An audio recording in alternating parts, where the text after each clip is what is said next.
Alhamdulillah, wassalatu wassalamu ala rasulillah amma ba'd. So the middle class is disappearing. Now, before I give you evidence for why it's disappearing, let me just explain to you what that means.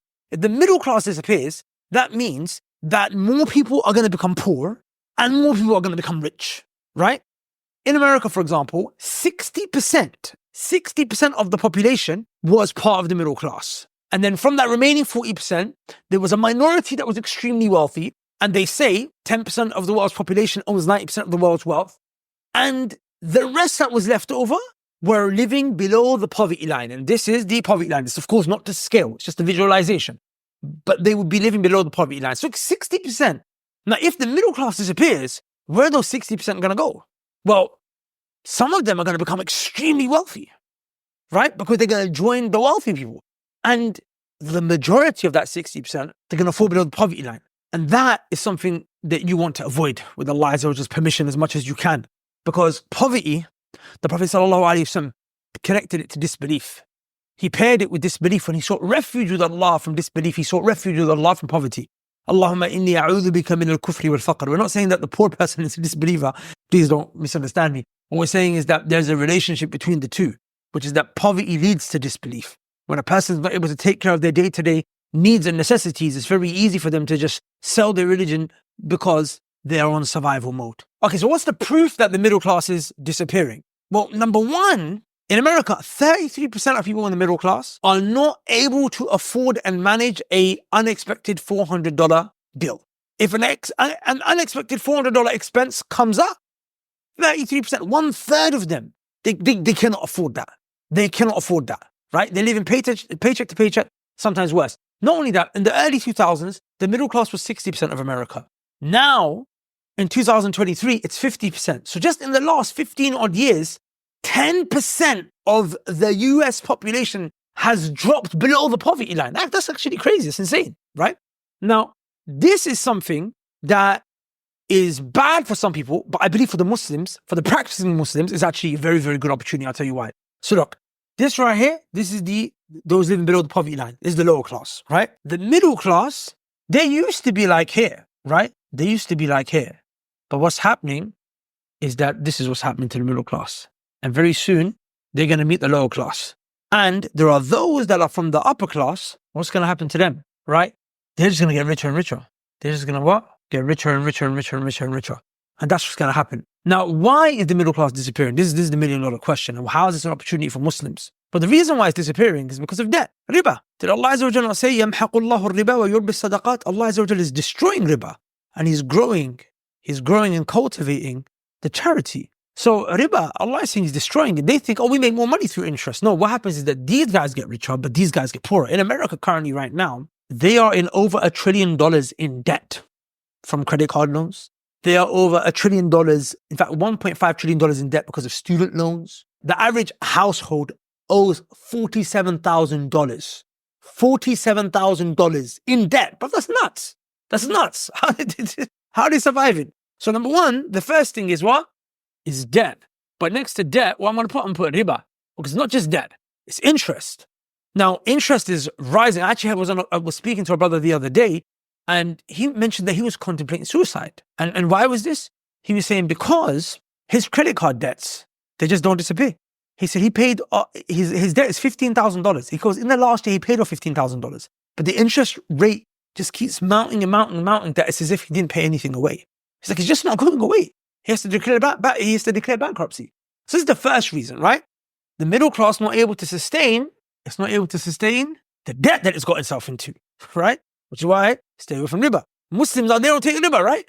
So when everyone else around us is dropping, what happens? We're like, no, alhamdulillah, we're not in no debt. We don't have no mortgages. We don't have no credit card loans. We don't have no student loans. You're like, I listened to Imran 7-8 years ago when he said, no, don't get student loan because of riba. I listened to him. Inshallah ta'ala, you're going to be good. Actually, forget me, listen to Allah Azza wa Jalla. All right, that's the first issue. The second issue is what? Brava. In Islam, you know what it is? It's a mad thing, tax. Come to the UAE. Come and live tax-free, inshallah ta'ala. Debt and riba. On top of that, tax. Allahu Akbar. No wonder why it's disappearing. All right, what else? Is there anything else? It's more. You know what's happening? Is there's a little something they call, what do they call it? Inflation. Now, what on earth is this? I don't want to get too technical, but inflation is basically where your money doesn't have the same value that it once did. So I'm sure you guys remember, right? When we were kids, there were things called penny sweets. You could literally get sweets for pennies. I remember 2p, 3p, right?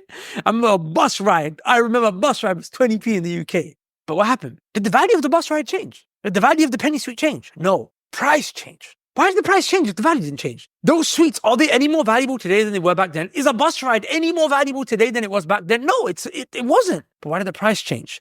It's because the currency lost its value. The currency lost its value. So here's what happens. When the currency loses its value, right, you can't use that currency to get the same things that you could get years ago with it.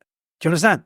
So it's like a car. If I buy a Ferrari today in the shop, it's worth $100,000, right? Dollars, let's just say $200,000.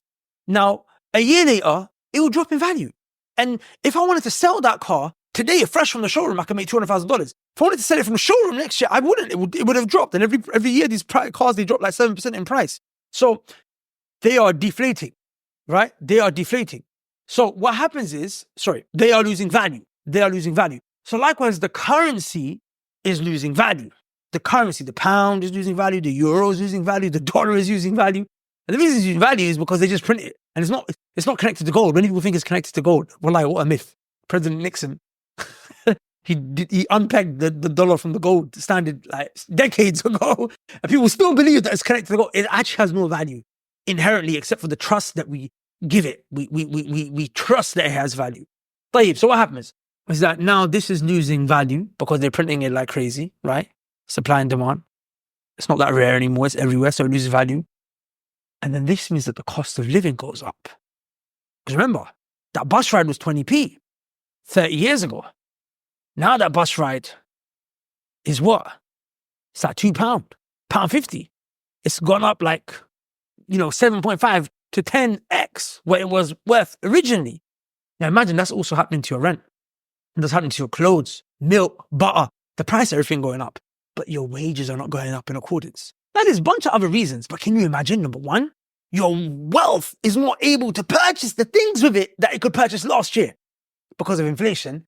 On top of that, you're getting taxed, and sometimes the government taxes more and more and more. Like if you live in the UK, you got council tax, you got income tax. Bro, you know there's inheritance tax. Like if you die, this they tax you just because you died. And then there's debt and riba, right? So money that I owe that I don't have, and it's compounding interest every day, tax that they're increasing that's already cutting like a third or half my wealth in half. And then at the same time, there's currency just inflating. No wonder why the middle class is disappearing and it's entering below the poverty line. Now here's the thing. For the Muslims who do hijrah and move to a Muslim country like Dubai, where they don't have to pay tax, and they don't engage in riba and debt-free. And then those who invest in assets that are not inflating, for example, they purchase businesses or Bitcoin. We are currently in a bull run, right? We are currently in a bull run. It's happening. It is actually happening. Bitcoin reaches all-time high again. Subhanallah. Never from Allah Azza wa Jal. They purchase other assets that increase in wealth and value over time. Then inflation can't touch you with Allah Azza wa Jal's permission because Bitcoin is not subject to inflation like that, right? Likewise, tax, you live in a place where the tax is as low as possible and you stay away from riba. And then you do other things and you give charity. Allah Azza wa Jalla actually said, مَنْ ذَا الَّذِي يُقْرِضُ اللَّهَ قَرْضًا حَسَنًا فَيُضَاعِفْ لَهُ أَضْعَافًا كَثِيرًا. Allah will multiply their wealth in return for them. Right? If you give charity, Allah will give it back to you. And He'll give it back to you what? إِلَى 700 ضِعْفٍ إِلَى أَضْعَافٍ كَثِيرًا. Times 10. Oh, in fact, Allah said even more than that. I can give back to you more than that, right? That's the reward of every good deed. And charity is a good deed. Multiply by 10 and even more. Then the Muslims pray their salah. And then Allah Azza wa Jalla said, وَأْمُرْ أَهْلَكَ بِالصَّلَاةِ وَاصْطَبِرْ عَلَيْهَا. Command your family to pray and be patient upon that. And then when you pray, guess what happens? Allah said, we provide for you. We don't ask you for rizq. Do you understand? So the Muslims do all these things to protect themselves from entering into the lower class. And then also the Muslims do so many things to earn the pleasure of Allah Azza wa Jalla to get more wealth. That doesn't mean that some Muslims are still going to be poor, even though they don't do any haram, right? That might happen because Allah Azza wa Jalla, through His wisdom, saw that that's better for you. And there were Sahaba that were poor, and then there were Sahaba that were rich. Allah Azza wa Jalla gives to each person based on His wisdom of what that person deserves, or not necessarily what they deserve, but what's going to be best for that person. Some people will go to disbelief if you make them rich. Some people go towards disbelief if you make them poor. Allah Azza wa Jalla gives to everyone based on His wisdom, subhanahu wa ta'ala. So guys, right now, this is the scary part, especially if you are paying high taxes, especially if you have made this mistake of getting into debt and riba, especially if you live in a country where inflation is taking place. And even if you're not, it's still scary. You know why? Because at the end of the day, you got to do something. You just not taking a riba and you not having to pay high taxes. It's not going to be the only thing to help you enter inside what? Into the upper class. You might still enter the lower class. You know why? Because of distinct inflation. And you could be living in a Muslim country. Inflation will still catch up with you. You know why? Because everywhere in the world, the currency is basically pegged to the dollar. Like even in the Middle East, the currency is pegged to the dollar. So when the dollar goes up, they go up. The dollar goes down, they go down. Do you understand? So then here's what you do. Alongside staying from debt and living in a Muslim country, you need to beat inflation by making sure you have assets that appreciate, that don't depreciate, that appreciate, that go up in value, like Bitcoin. We have a bull run right now. Have you acquired some Bitcoin? Right? Have you acquired some property riba free? Have you invested in businesses that are growing, that are going to 10, 20x in the next few years? I have a friend of mine. He manages a fund of $120 million. He's a venture capitalist. He's a VC, Allah Barik. And he invested in 24 companies. He mentioned one of the companies that invested in Allah Barik, they put in 12 mil, it returned 90 mil. 90 mil, brother, 90 mil. And it's still going up, Allah Barik. But here's the thing. In order to be able to invest in those type of assets, you need money from the get-go. This is why these guys are going to make crazy money, inshallah ta'ala, with Allah's permission. It's because they understand that it's not just debt and tax, right? But it's this. We beat inflation by acquiring assets that go up in value over time that protect us. So then here's the thing. How do you buy those assets? How do you acquire Bitcoin? How do you acquire businesses and property and land and so on and so forth? You need cash flow. Cash flow, akhi. Right now, bro, you should be trying to get as much of this as possible with Allah's permission and placing as much of that into what? Things like Bitcoin. I'm not a financial advisor, but I'm not trying to give anyone financial advice.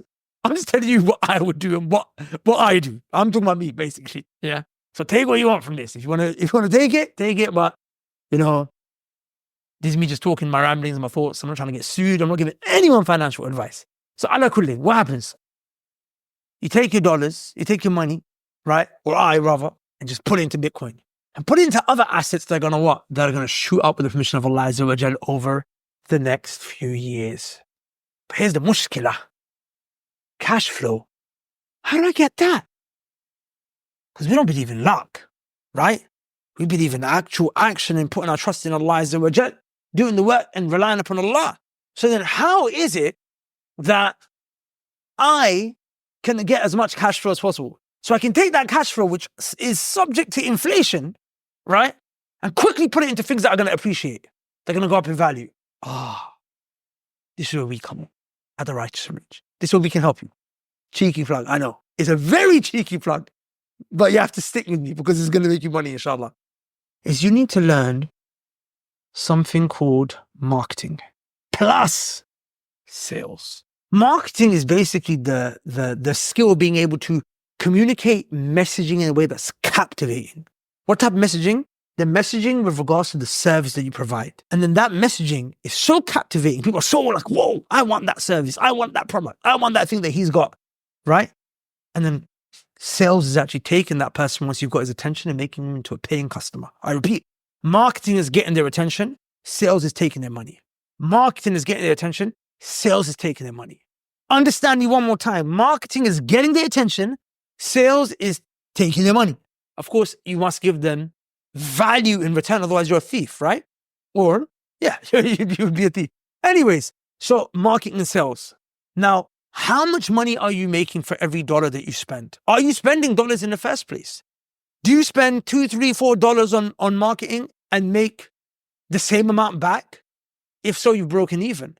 Or are you making 10x back? And how are they guys that are making 40x back? How are the people that are making 90x back? Now, of course, these are big numbers, right? It's not for everyone. But the point is that the way you do that is by making sure that you are competent and efficient in marketing and sales. So you've got a few options here. Option number one, you learn marketing and sales yourself. which we help you with. We hold your hand and give you the training that you need at Righteous Rich Skills Academy to basically learn the skills, and you will make money. So you can do it. But at the same time, effort, trial and error. So the people that will opt for the Righteous Rich Skills Academy, i.e. to learn the skills, they are usually people who are like, I don't necessarily have a lot of money to be able to invest in like marketing solutions, but they do have time to learn it themselves and get it cracking, okay? The second option that you have is just get us to do it for you. Just get us to do it for you. And we're good. Number one, I wouldn't lie to you because we're Muslims. Be haram to lie, right? Number two, I spent the last year with Allah's permission recruiting the most elite marketers to serve you. We've got guys that have done ads for Emirates Airlines, Uber, Pottery Barn. Like a brother that we just hired who's leading our e-commerce side of things for our clients. He grew the Pottery Barn website, which is a luxury furniture store from USA here in the Middle East, to $10 million plus a year. Allahumma barik. Brother Fawaz, who I'm sure you've seen him online, he made $1 million before the age of 20. And now he teaches Muslim entrepreneurs how to perform at the highest level, Allahumma barik. On the back of one call with him, he made 100K. These were in-depth, detailed, broken down, structured sessions, right? Mm-hmm. That all resulted in like, you know, a revenue of like over 100,000 straight away, right off the bat, within like I think 2-3 month window of implementation. Over 100? Yes, subhanAllah, it was nuts. Allahumma barik. Right? This is for people who are like, you know what? I don't have time to waste. If you guys actually can do the job, then do the job, right? Run my ads. This could be social media ads. This could be Google ads. Bro, it might not even be ads. It could just be that we need to fix your funnel, or we need to build your website. We need to optimize your funnel, help you with your organic social media strategy, help you build your personal brand. Whatever. Marketing is so broad. All the digital online side of things, bro, we can help you with that with Allah's permission. We can help you with that.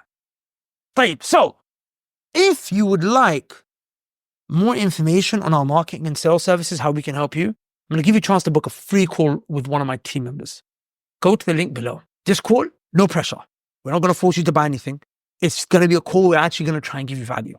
And I can guarantee to you, inshallah ta'ala, this will probably be the most beneficial business call that you've ever had in your life.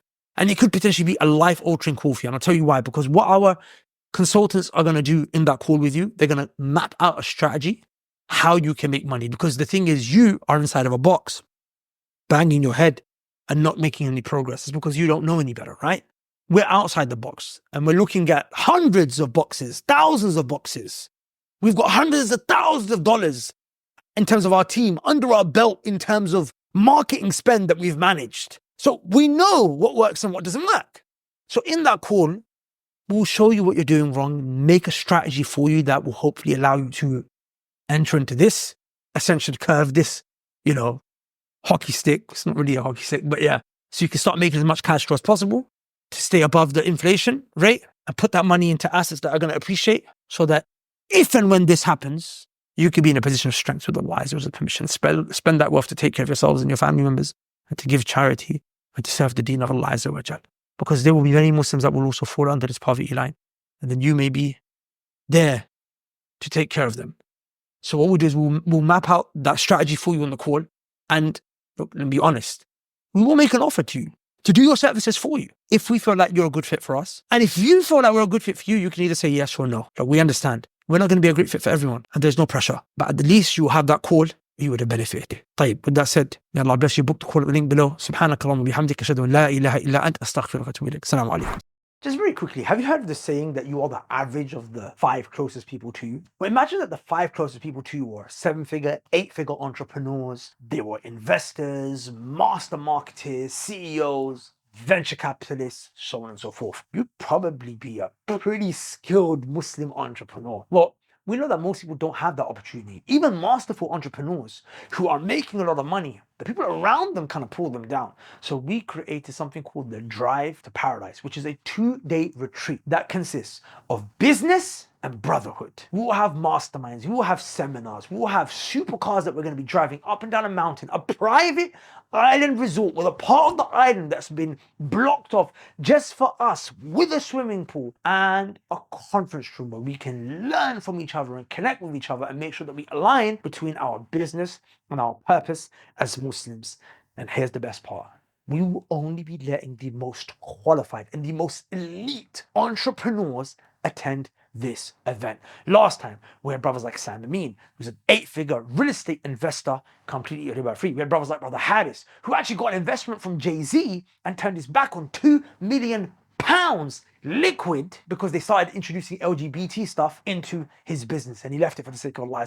This guy has worked with Terry Henry, he's worked with McLaren, he's worked with Arsenal. Every time he speaks, he's just mentioning someone else, just dropping out of his tongue, and he's a practicing brother. You would have had the chance to have brothers like this in your network. Brothers who attended our previous retreats here in Dubai, they have become the best of friends. No exaggeration. They literally added these guys to their five. Now, this is a lifetime opportunity. It's not available for everyone. And like I said, we only want the most elite entrepreneurs to attend. So click the link below and book a call with one of our team members who will just have a discussion with you and see if you're a right fit. And if you are a right fit, they'll show you how you can join us here in Dubai on the 17th of December for a 2-night, 3-day elite drive to paradise. Click the link below.